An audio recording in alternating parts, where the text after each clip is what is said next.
This segment brought to you by Hope Cancer Care of Nevada, offering state-of-the-art cancer treatment in Pahrump. A little hope goes a long way.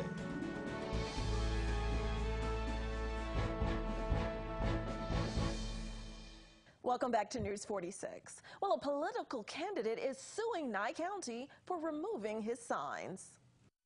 Brothel owner and candidate for Assembly in District 36, Dennis Hoff, had one of his political signs removed by the county recently. According to District Attorney Angela Bello, she said that the sign violated the ordinance Nye County Code 1704770. Nye County said that they have been enforcing non-conforming signs of all kinds before the election season. They said that they continued this enforcement as the election cycle began, and over the last few weeks they notified several candidates that their signs were out of compliance. They said that most have voluntarily removed them and that the sign that Dennis Hoff had on Homestead Road had been cited by code compliance but was not removed in a timely manner and was subsequently towed. The county continues that Mr. Hoff filed an emergency motion to have the sign returned, and the court held a hearing.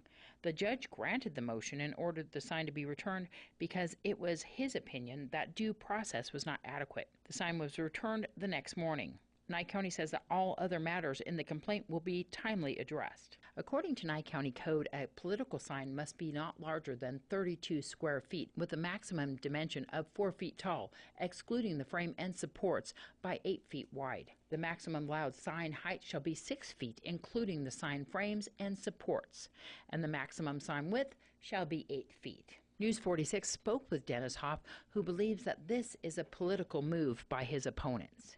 They towed it to a storage yard on a Friday afternoon after the District Attorney Bello said she wouldn't bother the truck or the trailer. Then they wanted to tow both of them, my billboard truck and my trailer. We got to a federal judge. Saturday night, 8 o'clock, the federal judge ruled the county is out of line and that they needed to get that trailer back to the location it was in by 8 o'clock the next morning. Another lawsuit for Nye County because they're doing the wrong thing, trying to punish me because I'm running for office. That's what they're trying to do. And guess what? The establishment's going to lose this time, and I'm going to win. It didn't just all of a sudden, after the DA said, no, we're not going to bother your billboard truck or trailer, just happen. Somebody pushed them to do it. We know it was Oscarson and Schinhofen. That's our guess anyway. Somebody close told us that. We know it's true. I think there's documentation. You need to ask Tim Sutton why he did that and why he did it on a Friday afternoon after the district attorney had told my lawyers there was no problem. Ask Tim Sutton. He won't give you the straight answer, but ask him anyway. But we don't know for sure if those two had anything to do with it. Nope, but you haven't talked to the county yet either, and we haven't done a request for records of all emails, texts, and phone conversations that we can get. It's going to come out in court. I'm going to be right. But you're right. Today we don't know for sure, but it's a good guess. Well, let's join Angela Miles with today's Business First Brief. Topping our news, Foxconn officials say they will investigate a plant in China that makes devices for Amazon. A U.S. watchdog group broke out a report covering harsh working conditions, including low wages and inadequate training. Foxconn promised to make improvements in 2010 following a slew of suicides at plants in China that were producing Apple devices.